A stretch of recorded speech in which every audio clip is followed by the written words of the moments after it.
Good evening. It's Backseat Drivers number 14. Rob's back again this week, which is going to save my voice, hopefully. I've had a bit of a cough all week, which I think I mentioned in my video the other day, which is a little bit embarrassing at the moment with people still don't want to come close to you if you have a bit of a cough. And it takes a while to explain about live stream and things like that. I see we've got a special guest here tonight watching the stream. Thanks, Mara. That's for those who don't know, that is my wife. So please be nice. Once again, no Matt this week. He's enjoying himself in the sun overseas, the lucky bastard. But he should be back with us next week. Just on a new tradition I've kind of started last week was going through the what the number means of the episode. And this week, the lucky number 14 is probably most famously, to me, known as Fernando Alonso's number. But it's apparently something to do with AJ Foyt as well in IndyCar. So do you know anything about that, Rob? Because I don't know the history of IndyCar. I only know what I've kind of followed. Whereas with Formula One, I know a lot of the history of Formula One, but yeah. I don't know about it. I probably should have looked into it, but this is why we need a fact checker, which there could be good news on that coming up. But anyway, that's probably something for next week. Anyway, so the AJ Foyt number has been around. The 14 number has been around for a long, long time. Which I think it's the number he ran when he was driving, wasn't it? Yeah, it looks like it was the number he ran when he was in NASCAR originally. Was he in NASCAR originally? Yeah, going by this. Yeah, number 14 history started when he was in NASCAR, or fielding NASCAR team, in 73. Okay. Yeah. There you go. Yeah, nice. That's something new. Okay. Lee. Sorry? Facts have been checked. Yeah. There we go. We can do it ourselves. Anyway, Lee seems to want to kick it off. He has corrected and put news under there. Yeah. Melbourne Grand Prix is here to stay until 2035. As a Melburnian and a fan of F1, I kind of wish we went back to Adelaide. Yeah, The problem is with Adelaide now, though. What did they put the tram line through somewhere? So you can't actually use shorter as well. Yeah. If it was IndyCar, it'd be fine because they just jump the cars over whatever. It doesn't. Yeah. I mean, look at Nashville. But for Formula One, a bit more precious. So, but at least it's good that it's staying in Australia. Yeah, because I was fearful with all of the new places that are wanting to come online that we would kind of miss the boat when you've got 3 American races. They're talking about going back to China, possibly even 2 in China and things like that. I think after the crowds we had this year at the F1, I can't see it leaving because there was something like 400,000 people or something. Yeah, and the funny thing with that was, I don't know if I told you about this one. When I was there, the guys from Matt Stone Racing were actually telling me that none of their passes were scanned when they went into the track. Okay. So, as they said, typically their passes were checked as they were going through the gates, but they weren't actually scanning them. So they wouldn't and they didn't think that any of the workers or crew or anything there were actually then counting as part of the official numbers. Yeah. So they suspect because there was that limit of whatever 130,000 there for the Sunday, they think that's why that they weren't scanning them through. Yeah. Oh, I'm just bitter because I was supposed to go and had pneumonia. My workmate I gave my ticket to sent me photos from the helicopter that he went in. Really? Yeah, they had full helicopter transfers and everything. Oh, And that's yeah, was not happy. yeah, I can imagine. I mean, I had to drive in there myself. I saw a few of the helicopters and thought they must be pretty special people. But now we know that they were just nobodies really. Well, I'm just glad that the guy who I gave my ticket to couldn't get an Uber home and had to walk back to Brighton. Well, I did. One of the guys from work actually, because I drove and I said, "Do you want a lift?" And he's like, "No, it's fine," because they were in corporate. So he's like, "No, I'm going to have more drinks, and whatever." And then about half an hour later or so, I just walked out of the circuit and I got a panicked phone call. And he's going, "They're going to charge me like $350 for an Uber. Have you gone yet?" I'm like, "You better run to catch me up." Did you tell him 200? Well, I keep saying you still owe me for that Uber ride, but I didn't actually have to drive him all the way home. His wife did meet us at my house, so other than standing there for about 15 minutes, and while he kind of ran to try and catch up with me, it didn't put me out too bad. So, that's all right. A proper Jared Rigby, what's your thoughts on Ferrari's double DNF?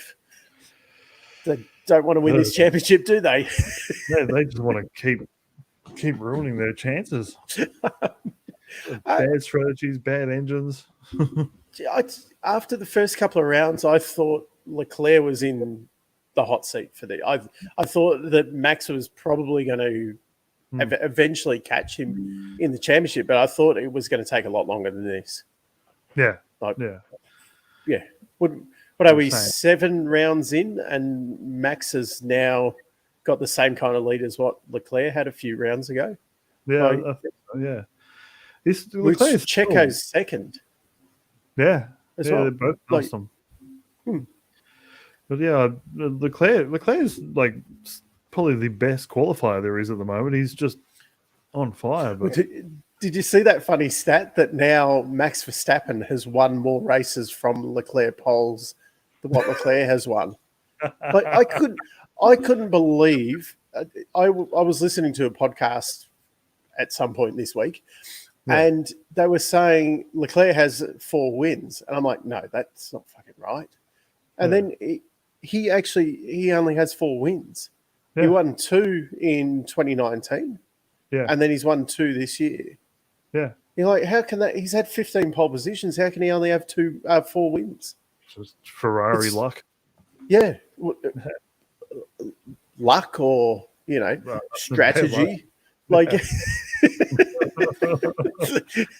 but even like their strategy calls and things like that. Red Bull's, Red Bull's strategy has been very good for a long time because they've had to play. Red Bull's strategy last year was horrible, I thought. Just compared to Mercedes, they just kept messing things up. This year, they seem to be on the ball. Yeah, but in general, over time, theirs has been quite good. Yeah. Whereas Ferraris, I'm sat the other side of the world, kind of thing, watching it delayed and screaming at the TV because you can nearly make better calls than them. Yeah. I'm not sure what went wrong. That's interesting. Hopefully, Ferrari get things together because it'd be nice to actually see a close competition at the end. Well, that's what I was hoping for this year, and I was hoping that as much as I'm not a Mercedes fan, I was hoping that they would get themselves into the fight. So at least it's not like at the moment it's either it's Ferrari until they break down and then Red Bull walk away with it. Yeah, exactly. So, and then Russell's there to pick up the podiums. Yeah, Mr. Consistency. Mr. Lucky. So instead of Mr. Saturday now, he's Mr. Consistency. He's still out. He's outplaced Hamilton in every race now, hasn't he? Oh, I think one of the early ones didn't. It was like round one. I think Hamilton was in front, and then I think it's since. Yeah. Yeah. Hi, Jared. On to Graham here. As a result of Hamilton's back issues, I really don't know where to go with this one because others have like I'm trying to remember which Alpha it is. Alfa Romeo, Sauber. That makes it easier to remember. Sauber had a lot of troubles with porpoising, I think, in testing. Yeah. And they've obviously sacrificed some performance to stop the porpoising. They're not suffering from it as bad. Yeah. Mercedes could do the same thing. If they're saying it's not safe for the drivers with them bouncing around, well, jack the car up. Yeah. If you read Adrian Newey's book, How to Build a Car, How to Build a Race Car, I have got it, but I haven't read it yet. Fantastic read. I highly recommend it. But yeah, he talks about it in that from back in the 80s, 90s when 80s, that they had problems with it. And he worked out how to solve it back then. And I'm assuming this is why Red Bull have got it together this year, because they knew exactly what they were going for and what the issues were. Well, theirs really doesn't bounce much compared to some of the others. No, there's been a few tracks where it bounced a little bit, but not like. Yeah. What's really interesting as well, like you watch the Ferrari bounce all the way down the straight, and then as soon as like they touch the brakes, or it just goes flat. Yeah. Whereas like the Mercedes continues to bounce the whole way. It comes down. What pisses me off about all this though is like, say 2014 when we had the engine regulations change, Mercedes got it right. And that was like a locked-in thing that you could not fix. The way the engine rules were, essentially, it took 10 years, 8 years or whatever, for anyone to kind of catch them up, because of the way Mercedes could fix the porpoising essentially tomorrow by jacking the car up a bit. Yeah, exactly. But they wouldn't. They don't want to sacrifice a little bit of performance. Yeah. So what's going to be a fix? Though to fix, what's the FIA going to do to fix the problem? That's the thing, like, because it's not a problem for all the teams. So what are you changing the rules? So and that then as well, like then Mercedes knows what the fix is if they're going to say change. Like if they say there should be a minimum ride height that will fix porpoising, well, run at that. You don't have to run on the minimum. You can run it higher. Yeah, like just because all the cars are overweight, so other than they can put stiffer suspension in, which will fix it as well. But that's it. Yeah, there's ways around it. Just drive a little bit slower. Yeah, I mean, like they're not going to put a balance of performance in because Williams can't build a car that's does anything. Well, that's the thing. Like, then where do you get to the point of complaining? Like, does then Williams it's unfair that everyone's faster than us? The rules need to be changed. Yeah. Well, It's but essentially build a better car. Yeah, like, exactly. Build a car that doesn't porpoise. Yeah. I'm just disappointed because Mercedes had the least amount of, or them and Red Bull had the least amount of testing and wind tunnel testing. Wind tunnel time. Yep. Williams had the most, but Williams is still in the back.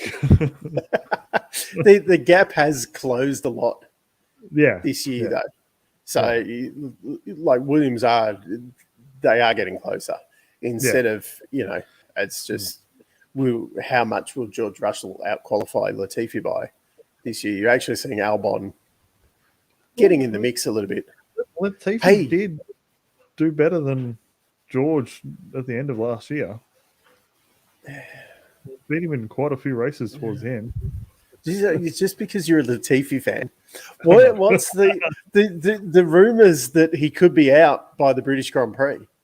Oh, I was watching something earlier, and supposedly they're going to announce Piastri getting a seat at the British Grand Prix because it's like round 7 and that's when it Oh, all starts. okay. I don't. So it's not actually Piastri driving.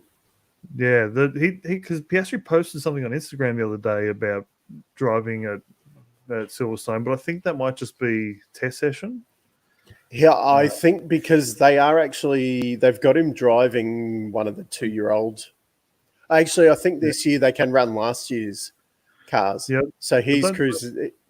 Yeah. He's got a test program in last year's Renault or whatever they were called last year. But he'd get to drive the new car this year because they got to give the junior drivers at least one test or something. So that's why I thought, maybe that's what's going to happen at Silverstone. Yeah, I find it interesting because I would have thought Latifi's still paying for that seat. Like you would not, because I was reading something and his father's company's not on the car anymore. Whatever. I thought it was Lavazza Coffee. Yeah. Apparently that, or it's not on the car anymore. Whatever where the money was coming from. But he's not a bad driver, but you would not pick him if you weren't getting money. Like if there are other options. Like even if you didn't have to pay him, there are better options out there that you wouldn't have to pay. I'd just like to see him in a somewhat competitive car, like if he was in the McLaren or Latifi or Piastri. Yeah, Latifi, just to see how it would actually go in a mid-tier team. His dad bought like half of McLaren, and he can't even get a seat there.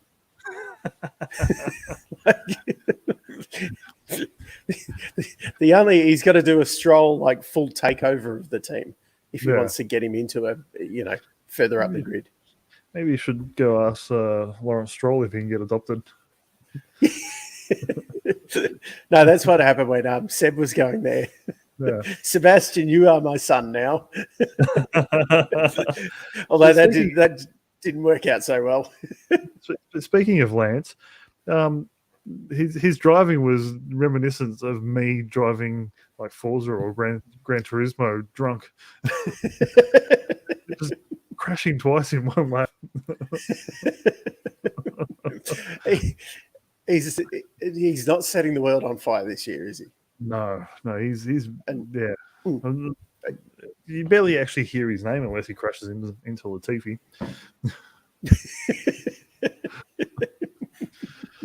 There's a bit of Canadian pride there. Yeah.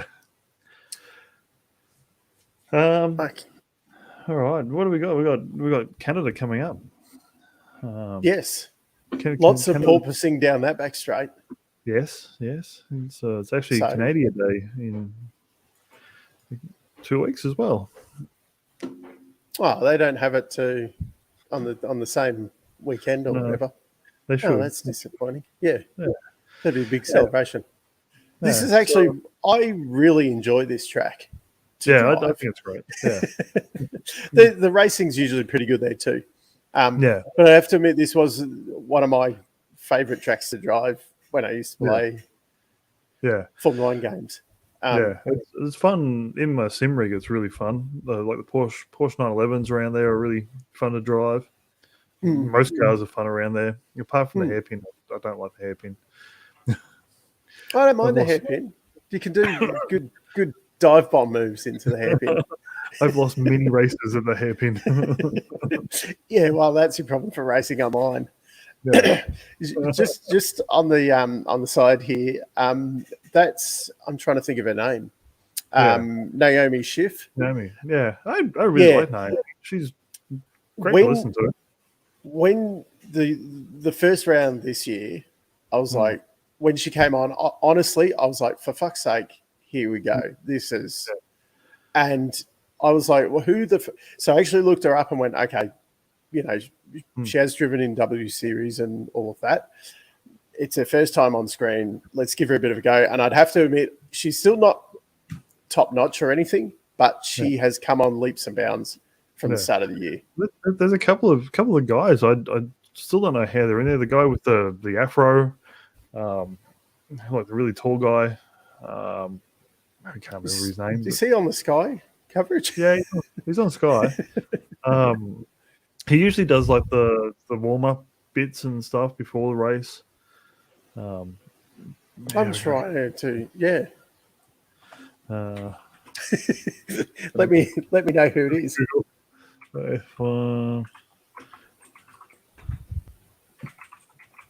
But yeah, there's a couple that are just like I don't understand where they actually come from. If they have any background in motorsport or yeah, that's it. There's some, and I'm not a big fan of Paul DeResta. I don't like Paul DeResta. Yeah, and he seems to be like Martin wasn't there last weekend, and Paul DeResta took that role over, which not massively happy about. But then also, who do you put into that role? Yeah. Other than Martin Brundle's son, which I've forgotten his name, but he's actually, I think he commentates on the WEC.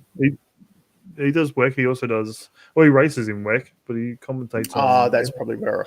F2 and F3. Okay. Alex Brundle. That's it, Alex Brundle. Struggled. He wouldn't be able to do it with Martin because they sound so much alike. He wouldn't. No. But when Martin's not there, he's a good substitute. Yeah, true. So, I think like Herbert and Hill and that are quite good on the special comments. Yeah, stuff. I don't like Nico Rosberg. I was just going to say Rosberg's a bit. The problem is Rosberg basically gets on there, and all I hear is "I beat Hamilton to the championship." Yeah, which I mean, yes, you did, but you don't have to start every sentence like that. Yeah, but it's either that or he's just praising Mercedes. And you're a bit like, well, you decided to walk away from that because I like Jenson Button. I didn't actually realize how long Jenson Button raced for. He's like the 6th or 7th longest. His career was exceptionally long. Yeah. He did nothing for so long. Yeah. I thought he only raced for like 2 years, won this championship, and that was it. I didn't realize he hung around for so long. Yeah, he did like 2004, 2009, and then there was those couple of seasons with McLaren where he was relevant. But the problem was because he had that kind of stellar debut with Williams in 2000. Yeah, it could have been. Was the year between Zanardi and Montoya. Yeah. So Montoya was still winning kart in 2000 because he won Indy. And then he went to Benetton and basically tried to destroy his career, and then did the whole BAR thing where they only had one good year. Yeah. Just jumping from shit team to shit team like Ricardo. Well, maybe Ricardo will fluke it in a couple of, Yeah. Maybe he'll. The problem was BAR then morphed into Honda and Braun, and then he jumped ship to McLaren, which seemed like a good idea at the time. But he could have, if he'd hung around at the Mercedes thing. Could Button have won, 8 championships or whatever it is. Yeah. McLaren team orders. What do we think about that? Lando should have gotten the place. The thing, I don't know. You've got to look. Because I think all they care about is team points, not driver points. So and that's the thing at the moment. What were they, 5th and 6th or 6th and 7th? Yeah, 5th and 6th, I think. Yeah. What at that point though? Yeah. Like where they are, and they've half struggled this year compared to where I probably think they thought they were going to be. Yeah. Why would you risk them crashing into each other and lose a stack of points where like you're playing catch up at the moment? Yeah. I think so. Yeah. But even if Lando was quicker, he probably wouldn't have caught anyone in front to pass them to make more points anyway. It would have just been more points for his tally. That's it. Yeah, which at the moment that kind of doesn't mean anything to them. Yeah. Like that's not the If he finishes 6th or 8th in the championship this year, nobody cares. Was it only 8th and 9th for that? I thought they were a lot further up.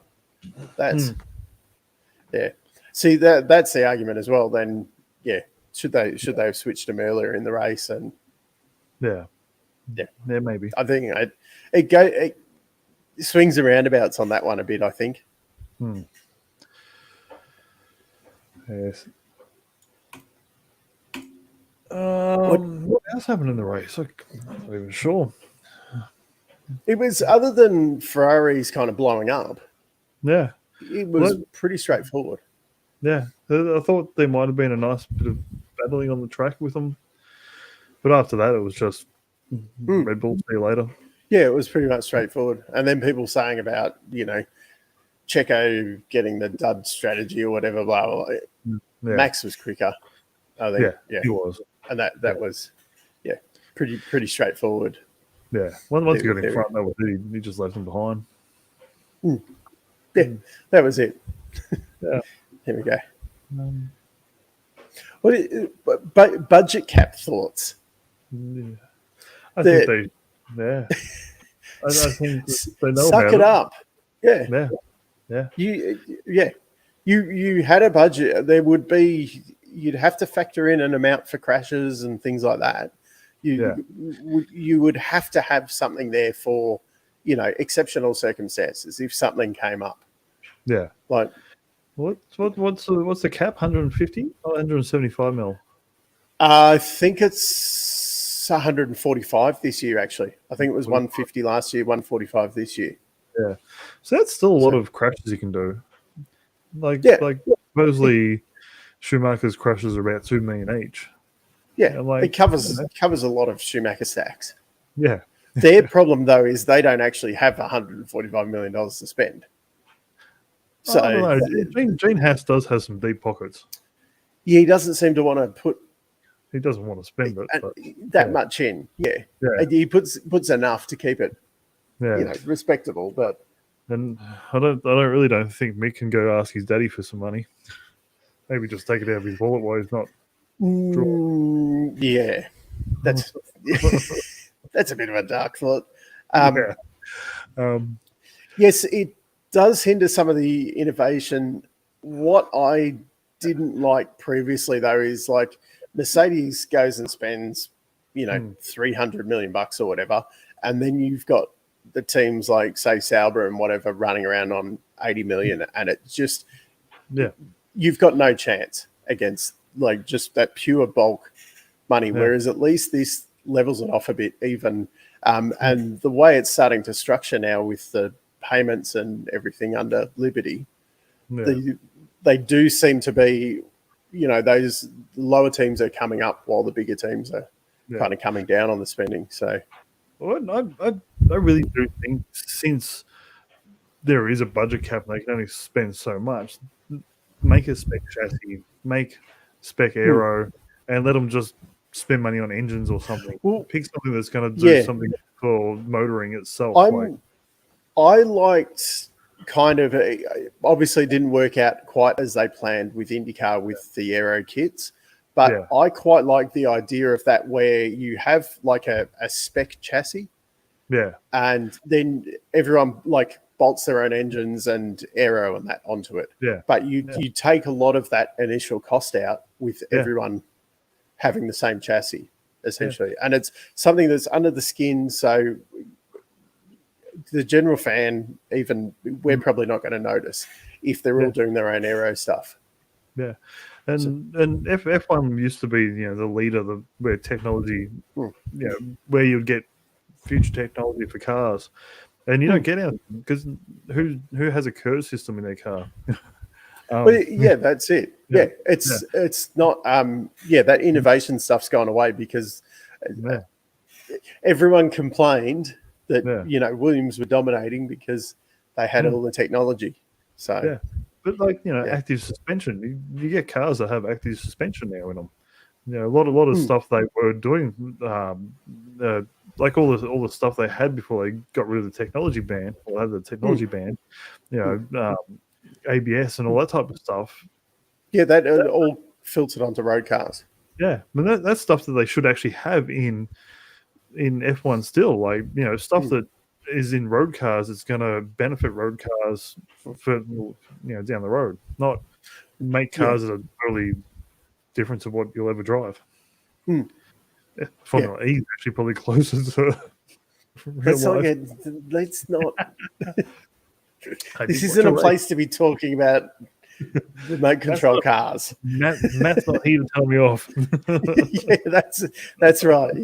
Save your scooters and stuff for next week. Is Matt watching? Matt? Yeah, he's enjoying himself too much in the sun. Or I don't know what time is it over in America land at the moment.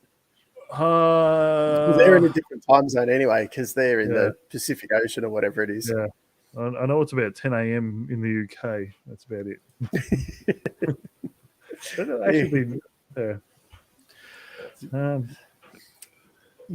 that is an interesting one now with the budget cap and the limits on the wind tunnel testing and things like that. But the thing where I'm sorry, that's where a spec chassis would help the whole situation. Because you can't essentially get it wrong. You get something that actually works, and then you can make it better.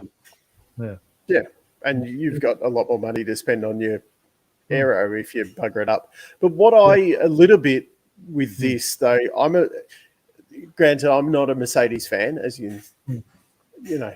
I'm not sure if I'm even a Red Bull fan anymore. Now that Mark and Daniel have left and things like that.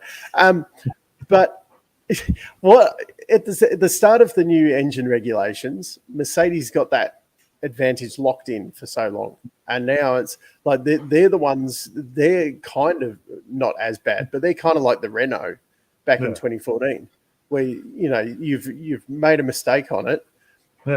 You can't just spend bulk amount of money to fix it, which pissed Red Bull off to the end of the world back in 2014, because they couldn't just throw money at the problem and fix it, because you couldn't go and change everything on the engines. So Mercedes are kind of in that they're kind of getting a little bit of the medicine that they haven't had to worry about for so long. Well, he's called the Ferrari International Assistance, not Mercedes International Assistance. They're not helping them at the moment. No. Although I think they might have some reliability upgrades on the engines very shortly. You can't help incompetence. Aerodynamics are for people who can't build an engine. Wow. You better sort out your aero department, Ferrari. 3:30 a.m. in LA. So Matt's probably asleep right now.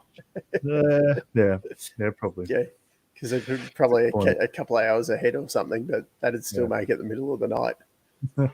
I don't think he's a big party one. Yeah. Did he send any notes for the e-scooter? Actually, I don't think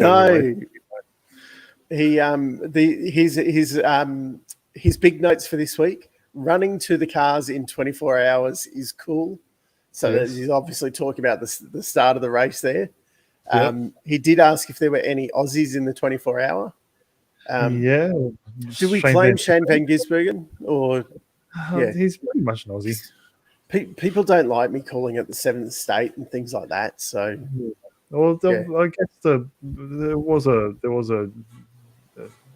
I'm not burning my shirt. The driver of the winning car was from the seventh state. Was it right? Not Ryan Briscoe. Briscoe's actually Australian. Yeah, so Briscoe was there, wasn't he?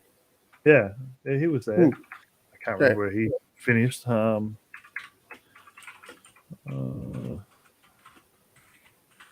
not typing at the moment. the mechanical keyboard kind of gives it away. I need a quieter keyboard. Matt has also said he's excited. He's found some hats out of his storage, nice. And he is currently looking for some hats for us as well. So excellent. I will eventually buy my Latifi hat. when he's just kicked out of the team and they're cheap. I'm just not paying $60 one. Brendan Hartley was in the Toyota that won Le Mans. Another Australian. Yeah, another Australian. Ryan Briscoe was in the Glickenhaus car that came third. Oh, okay. Yep. Yeah, so he was our best finisher. Yep. Kubica was in the second place LMP2 car. Felix da Costa, the F Formula E driver. Yeah. We're talking about Nick De Vries filled in an LMP2 car. He'd actually happened to be at the race, and one of the LMP2 drivers got banned from racing because he kept crashing. Yeah. Well, is this the Canadian billionaire rule?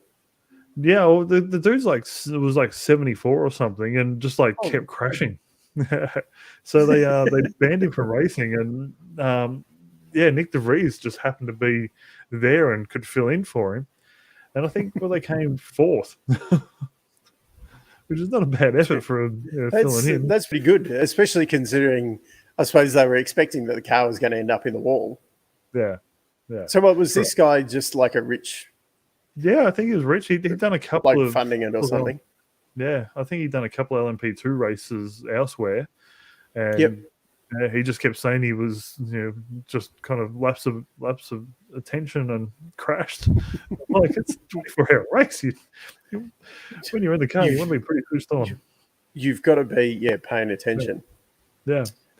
Just on this one, I might not pronounce the name. Although I have sworn previously tonight, so who cares? Sure.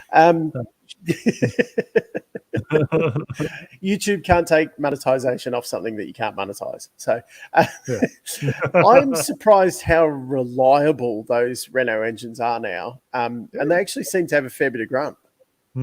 Alpine engines. Well, they're still badged as Renaults, though, aren't they? Maybe. Or Renault Alpine. Same thing anyway. I don't think. Oh, yeah, but usually, Red Bull actually rebadged the Renaults as Tag Heuers or whatever. I think they're actually it's an Alpine Renault as the entry. Yeah. Yeah. But I was surprised they were the only ones that didn't take any engine penalties last year. Yeah. I don't think they've replaced any engines this year, have they? I'm not totally on it, but I think Leclerc's actually onto his last engine this weekend. So before he cops penalties. Yeah. But then copping engine penalties worked out quite well for someone last year as well. So, true. Sometimes it's not a bad thing. Sometimes you hit that warp drive button and just drive past everyone down the straight and then get told you've done an amazing job racing. Yeah. You just onto the warp drive and then, it's the hardest weekend ever. If it wasn't for me, this wouldn't have happened. Anyway. So I think we skipped forward, didn't we, from what we were supposed to be talking about? That's just what happens around here. Yeah, that's all right. We jump all over the place. So Matt's also heard that Dan could be a good fit at Aston Martin. I still think Dan's going to be at McLaren next year. Dan was going to be a good fit at McLaren. But I still think he's going to be a McLaren driver next year. Yeah. Yeah. I think he'll be there. Yeah. And as I keep saying, unless you can get Piastri, I don't know who you replace him with that's going to do a better job. Piastri really needs to be in a seat that's going to get him a win so he can just continue his championship winning. Yeah, well, that's Lewis retires. He jumps into Mercedes and they continue back where they left off last year. Yeah. But can he beat Russell? Yeah. I feel like he needs to go to Red Bull since we've had a string of Aussies in Red Bull seats. What I don't get is what's this attraction with the Renault Driver Academy? Like, why? I don't understand. Jack Doohan was one of the top guys in the Red Bull, and then moves across the Renault one, where Renault have only got 2 seats in Formula One. Yeah. They're not putting drivers anywhere else, and they've got a glut of people that they haven't got seats for. So then why would you jump over to that academy where, like the Red Bull one, Red Bull is notoriously horrible. Yeah, but at least you get a Formula One shot. Yeah. I believe the contracts are pretty hardcore for them. They don't it'd be shitful. But you get to drive in Formula One. True. Whereas, I just there's a few comments here that I've missed, but I just saw this one. Yes, but Joe has a lot of money behind him, so I think even his seat on the Renault Academy is probably a little bit different to someone like Piastri, where they've paid to be. Comparing Joe to Mick, Joe hasn't wiped off, destroyed as many cars. He's done, and he hasn't been amazing, but he's done better than Mick. Well, the thing is, Mick's essentially been destroyed by Magnussen this year. Yeah. Whereas at least he's been, he hasn't been destroyed by Bottas. No. He's doing reasonably okay, which I thought he was going to be horrible. I thought he was going to be absolutely horrible. But then I fully had them, like I thought Bottas was going to be 19th on the grid every race, and then Joe was, going to be the Latifi. Yeah. Yeah, Mick. I think Mick's just there. We go. I can't. Can I make the comments big? I can't do comments. Can't you? No, I'm not allowed to this week. Oh, because you're not logged in. It's a different computer. Yeah, there you go. And if I log in now, I'm just going to jump out of the stream. Yeah, and then my voice will really die. Here we go. Latifi is the Latifi. Latifi is the king. King Latifi. Put him in a Red Bull, and we'll see him at least 7th, 8th. I can't see him doing better than what Albon and Gasly were doing. So he still was better than Russell at the last half of last year. And anyway. he scored points on his own merit, not just because he got a free run at the front of the grid. He still had to qualify. What was it, 2nd or 3rd on the grid? Yeah, but Latifi actually got points on his own merit, unlike Russell, who kind of got given a free second. So place. Essentially, what you're saying is, if Latifi went to Mercedes, he would probably be leading the World Championship now because he's that good. He would just drive through the porpoising. No, I think he would. I think he'd be doing better than Hamilton. See, they both should have moved into the Mercedes. Hamilton should have stepped out, let Latifi in.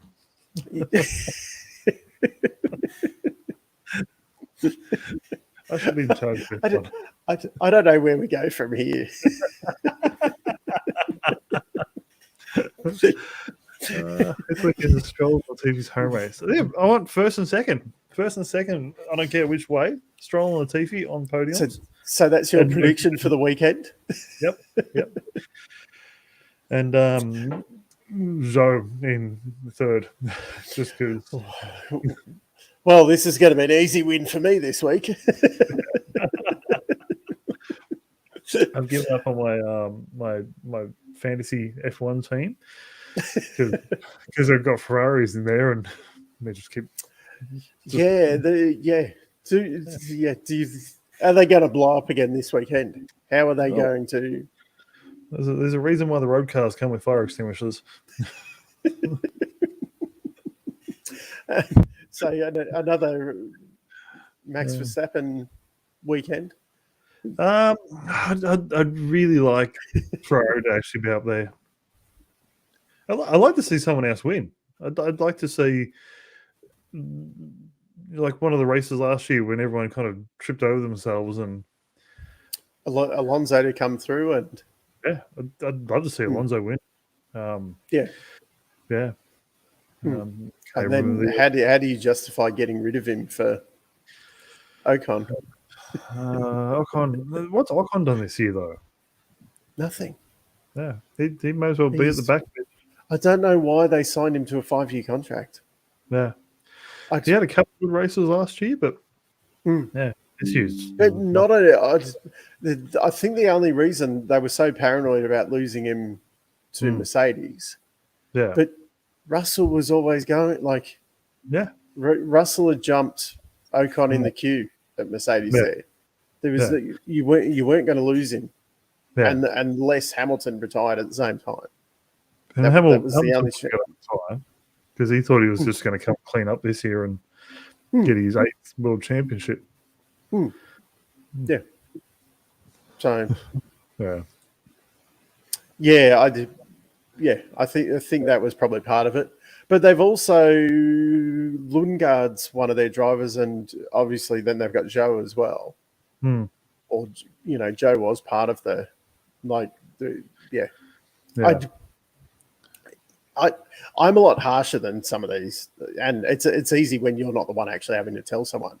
But there's no way I would have put Ocon on a long-term deal. I would have 12 months and that was it. Yeah, and see that's that's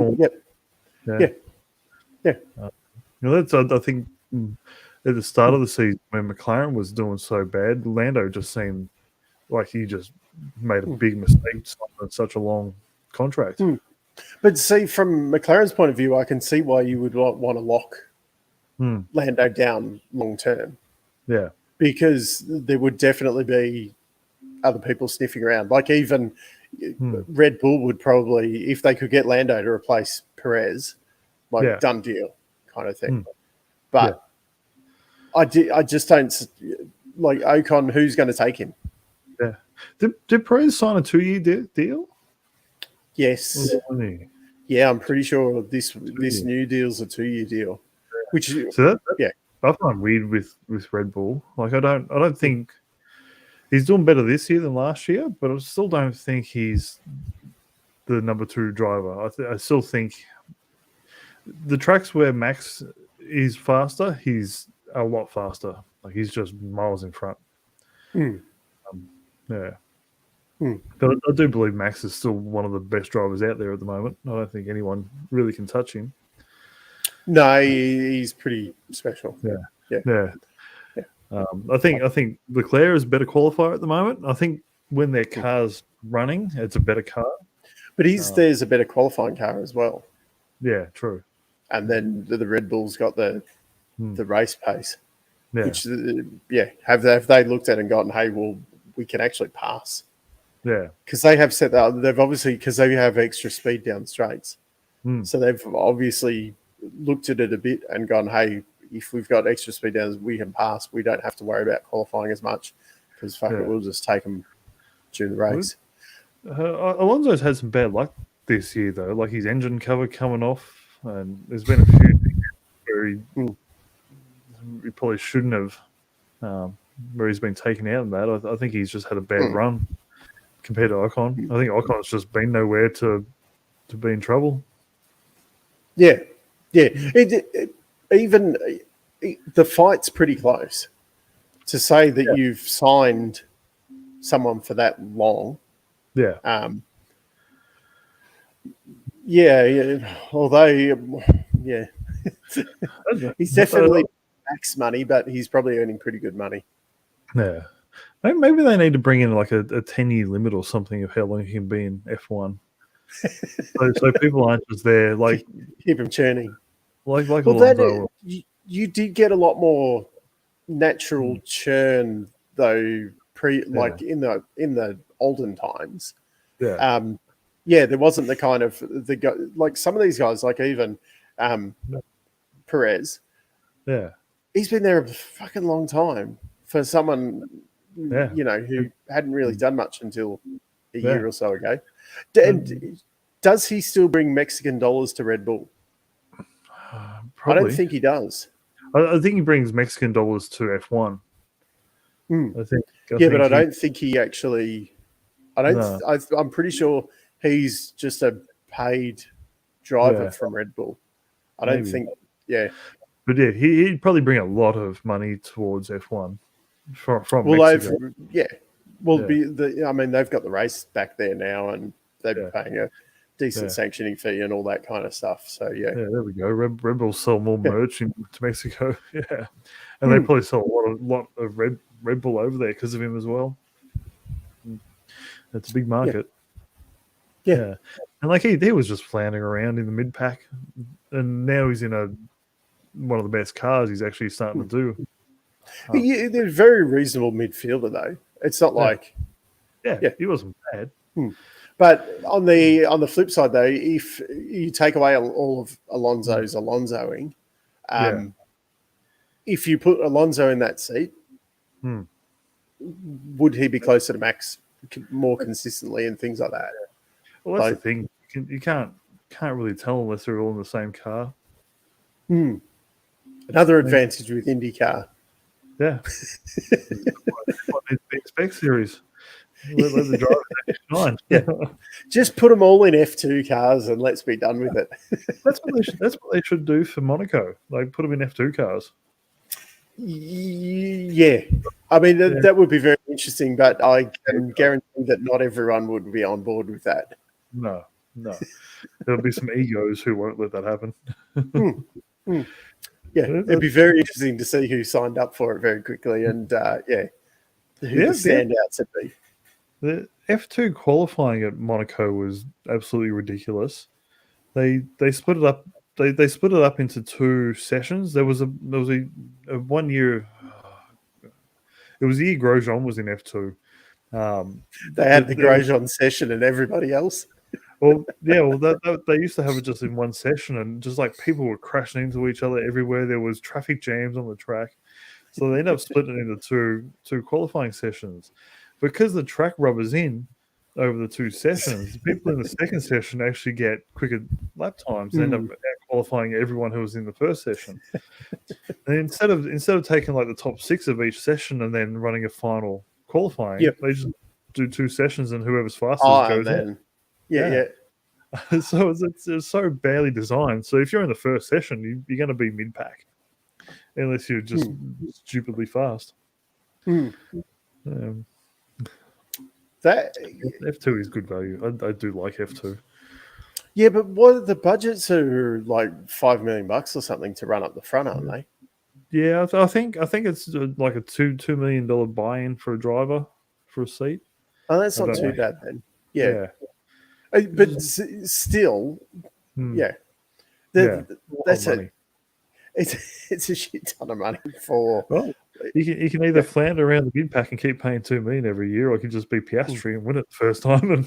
Well, that's it. Yeah, and then cause all sorts of issues because you can't re-enter the championship and they haven't got a seat ready for you. And but it only cost you $2 million. Here we go. I think this is the Latifi statement. Yeah, because you have to make you a good driver. Well, Michael Schumacher actually was a paid driver to start with. He bought his way into F1. Everyone does, yeah. Yeah. What's her name? Niki Lauda. Yeah. Bought his first drive and things like that. Yeah. And then you look even like Alonso came in with Spanish money and things like that. So it does. Yeah, right. You know, people who write off paid drivers just because they're paid drivers is, some of them you got to have talent to get there anyway. Like you can't just go money. Yeah. This isn't like fucking Prince Siam or whatever back in the 50s where you just have a shit. Like Latifi and Stroll are extremely talented drivers. Like they're I could not do anything like what they're doing, but you also. Even if I had all the money in the world, I don't think I'd ever get close to getting enough points for a super license. It just, especially not at this age. No, exactly. I know what I'm like. And the roundness.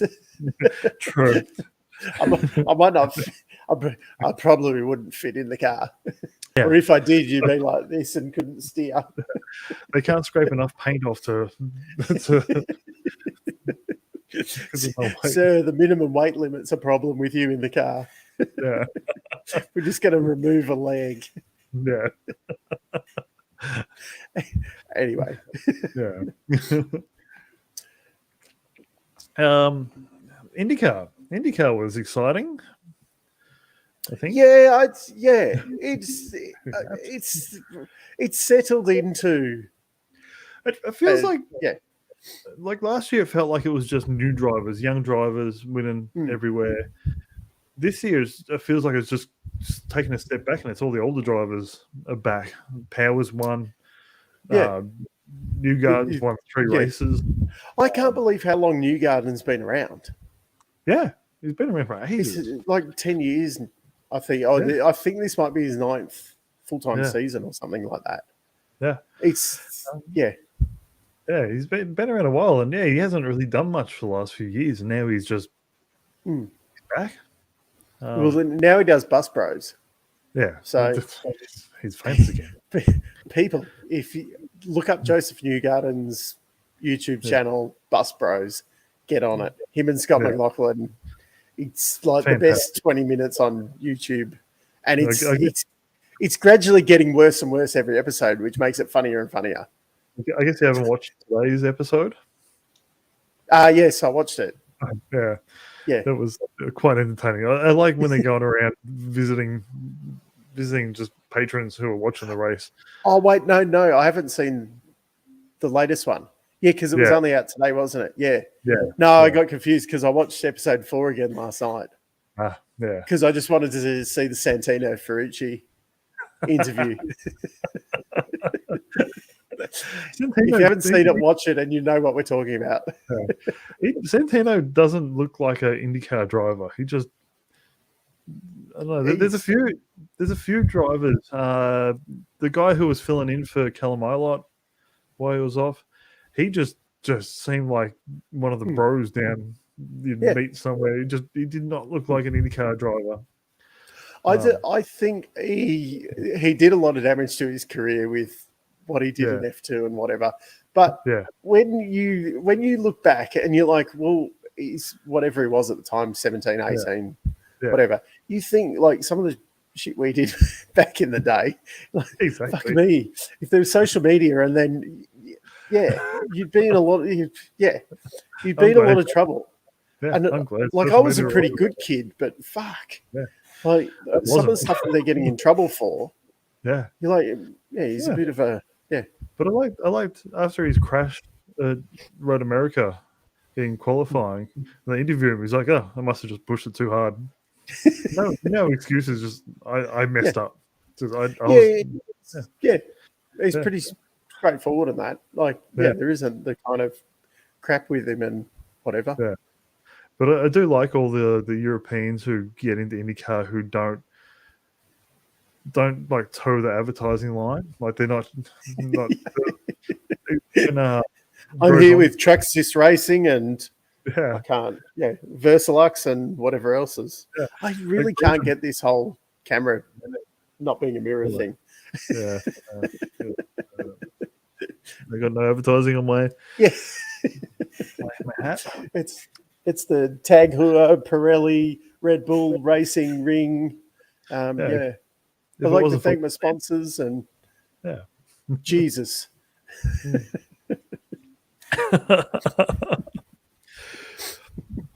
If they could get rid of that from IndyCar and the commentators, it would be the greatest sport in the world. And the ad breaks. And the ad breaks. Well, at least here we get to keep watching the race. That's it. So you can watch like all the pit stops that happen during the ad break and things like that. Like Indy 500, like every time they went to an ad break, someone would crash in turn 2.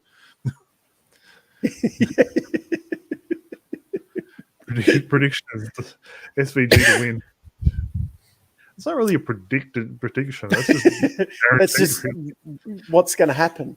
Yeah. No, I've gone out on a limb this weekend, and I've DJR. Yeah. I think, yeah. I think the biggest part here is Charles being on a podium. Yeah, that's a brave call, saying that a Ferrari's going to make it to the end of the race. I mean, it is a brand new engine, but Yeah. It's they only got half don't a have race. a. Yeah. Yeah. Great. I'm with you with Max and Sergio, though. I think they're going to be 1 and 2. I'm going to go Russell for the win. Max second. I thought you were going Latifi and Stroll. Well, that's what I want. Oh, you weren't being serious about that one. I don't know. As much as I wanted to, it's not going to happen. I'm going to go Russell first, Max second, and Alonso third. Okay. Yeah. I like the Alonso in third. Yeah. I want to see him get a podium. IndyCar is just such a. You don't know who's going to win it. Like, there's no guarantee. Joe Bottas is going to. I mean, like, look at where Marcus Ericsson is now. Yeah. Even the Pelot last year, he went out and won round 1, and you're like, okay, so, and then he'll just drop down the order for the rest of the year. And he did amazing things all last year. And Will Power, he's been relatively nowhere for quite a while, and then he's having a brilliant year. And his Road America, he had a pretty average race. Yeah, he's still doing Devlin DiFrancesco didn't make any friends with that move. I don't think it was that bad, but it was. It was a punt. It was a decent punt. Yeah, it was pretty rude, but it was entertaining.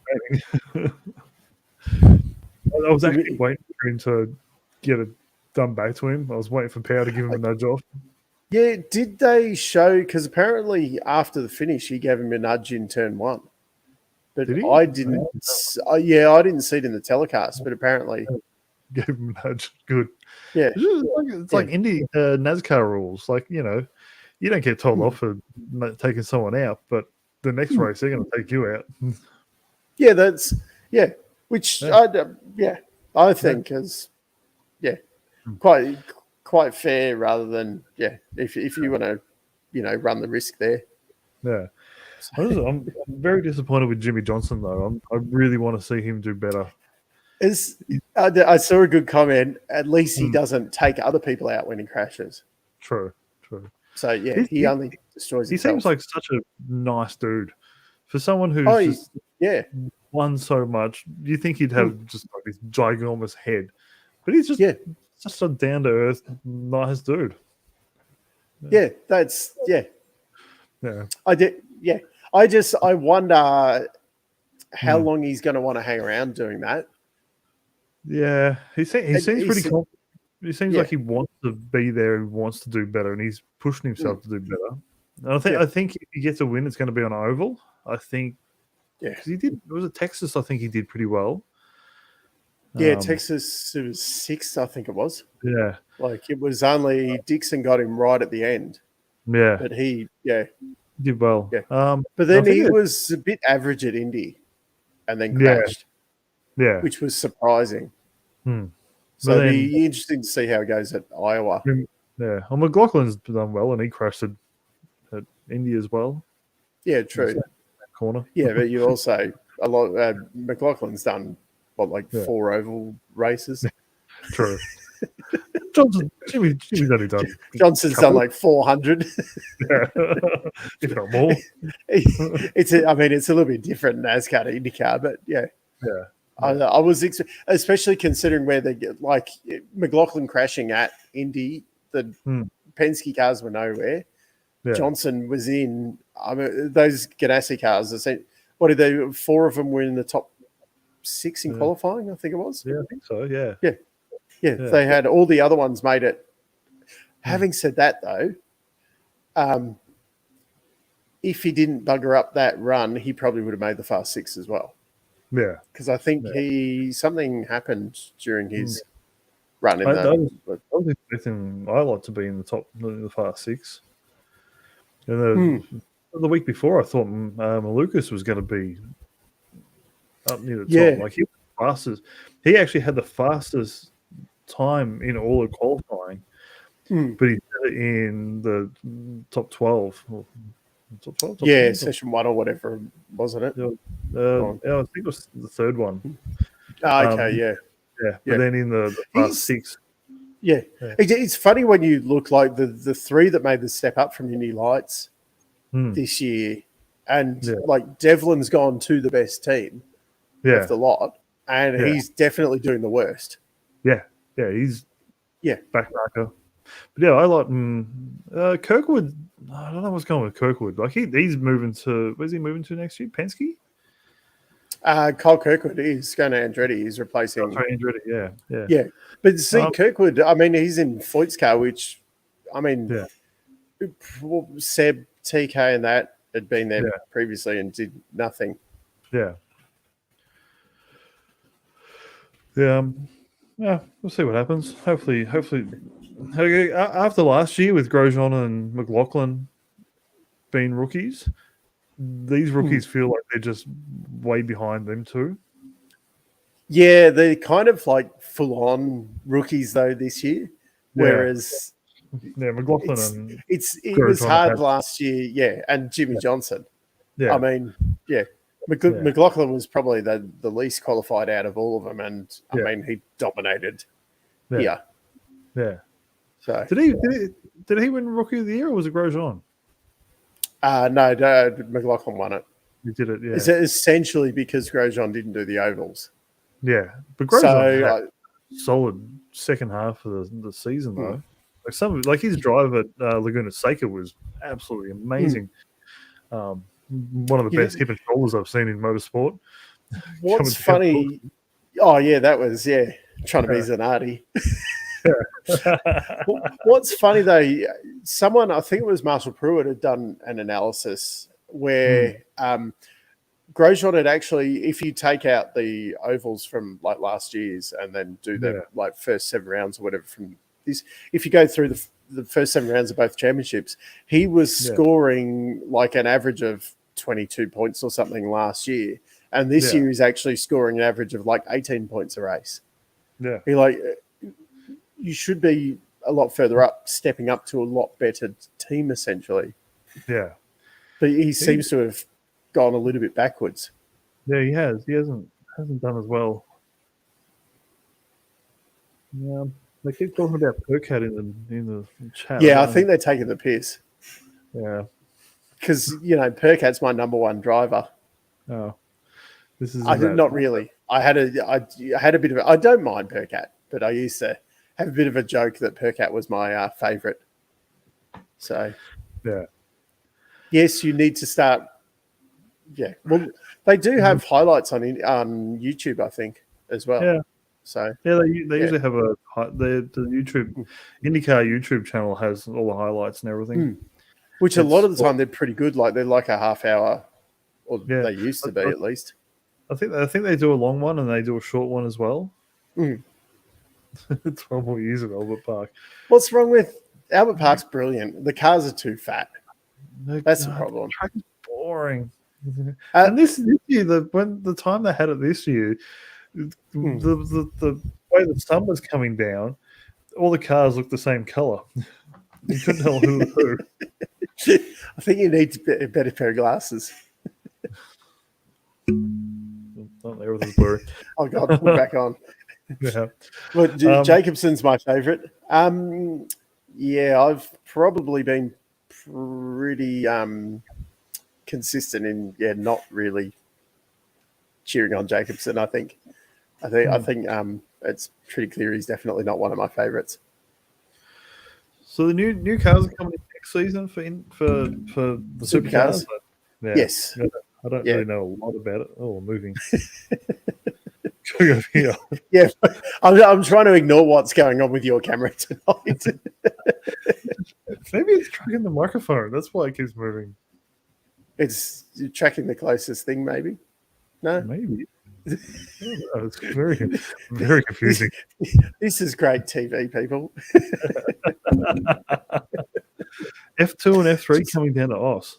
Yeah, that would be that. I can't highlight. You can highlight it. Yeah, that would be amazing. I'd actually go to the F1. That is happening. It is? So, yeah.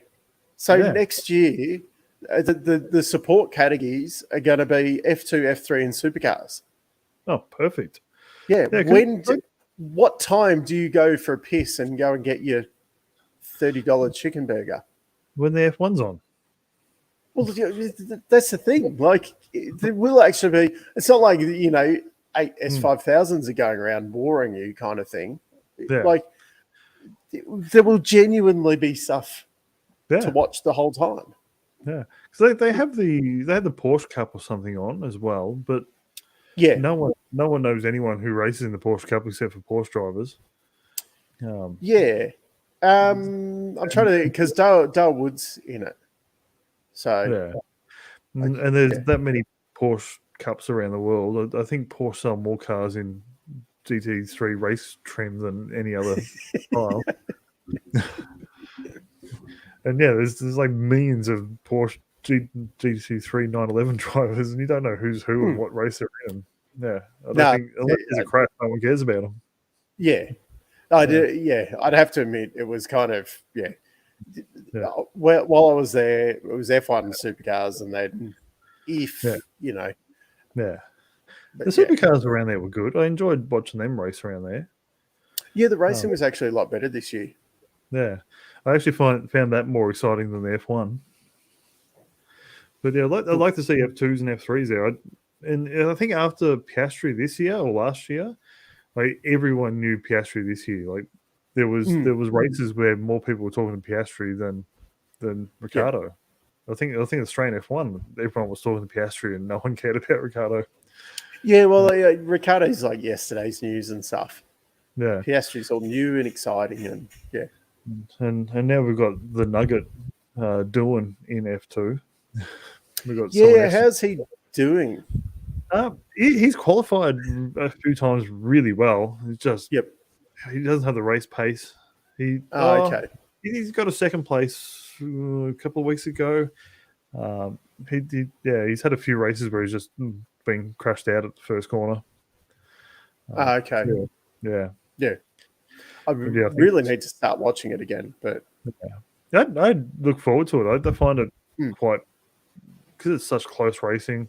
They're young, so they're assholes. They're always screaming at people on the intercom. It's fun.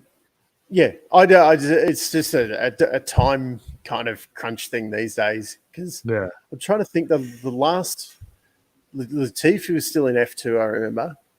Oh wow! When I was watching it, I'm trying to remember whether it was Leclerc or I'm trying to think which was the last championship. Anyway, that would have been GP 2 days. It was still GP2. Yeah. I only got into it a year or two ago. I started watching. Oh, okay.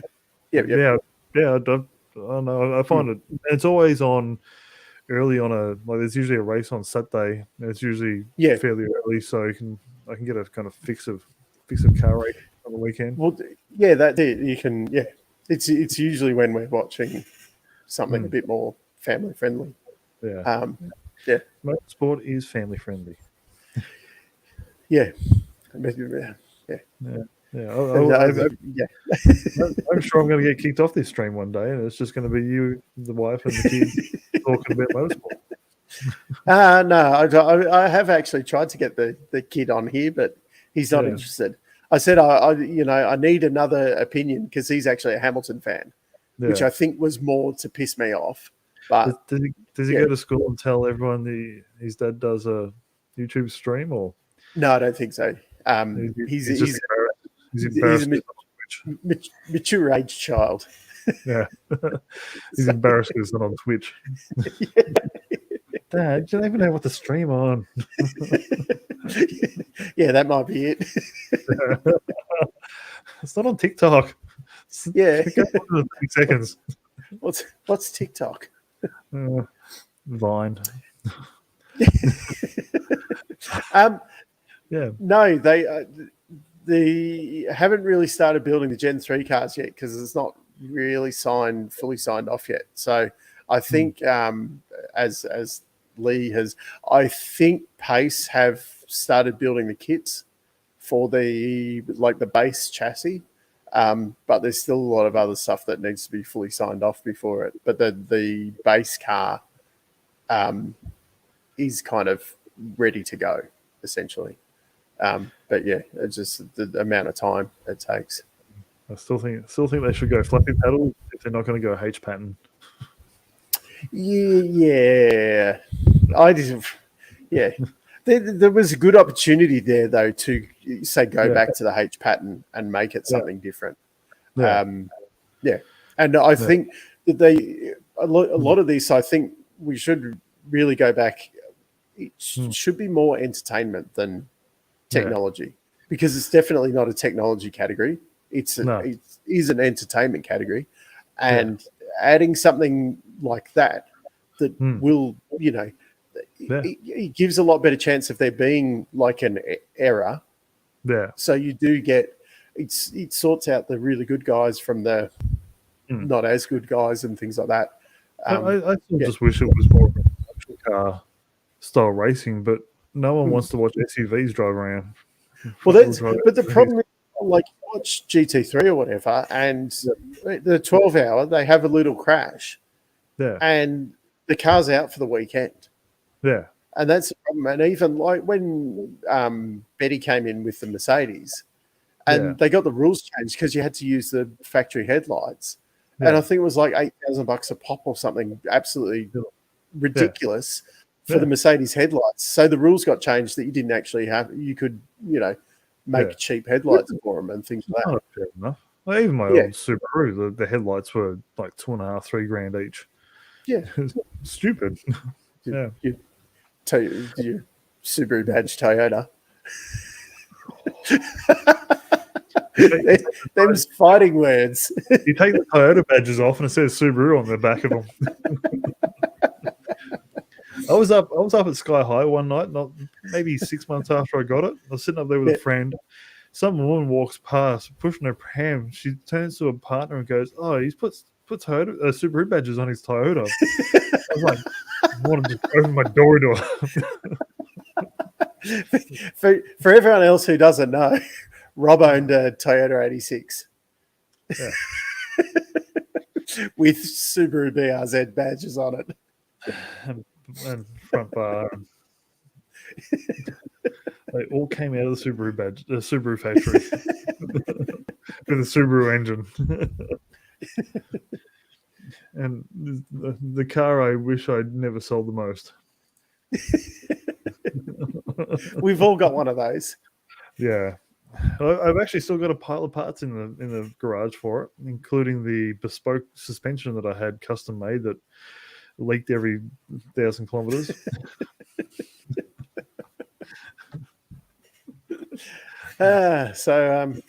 Anyway, we seem to have got off topic again. So that probably covers off everything for tonight. I think so. I think we've been through all of our notes. Yeah. Looking forward to Canada. It's the only racing this weekend, is it? Or of the major categories? Yeah, I think it's going to be a quiet weekend. Yeah, well, especially considering it'll be like 4:00 on Monday. Graham's my favorite person in the world right now. You will love it. He's buying a real Toyota one though. Yeah, not one of those. I'll do the suspension. And... Oh yeah, I nearly forgot about Darwin. What's in Darwin? The supercars at Hidden Valley. That's because we don't. That's my other show. The other day. Yeah, this is like the Formula One and IndyCar kind of chat one. Yeah. All right. I think we'll call it a night. Thank you, everyone, for watching. Thank you. We'll see you again next week. Enjoy the racing on the weekend. See you later. See you later.